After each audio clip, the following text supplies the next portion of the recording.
మారిపోవే ఈ క్షణం స్వయంవరం ఇవాళ సంబరం ఈ క్షణం స్వయంవరం ఇవాళ సంవరం వీడుకోలు లేని తోడు అంది స్వాగతం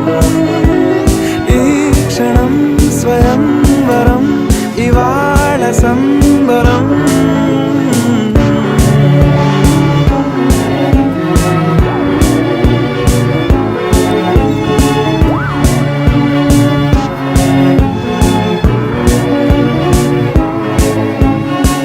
ఇవాళ నింగిలోని తార తళుక్కు మంది ఎదురుగారా వయస్సు తీరికుండదారా హాయ్ హాయ్ హాయ్ సొగస్సు పంచుతున్న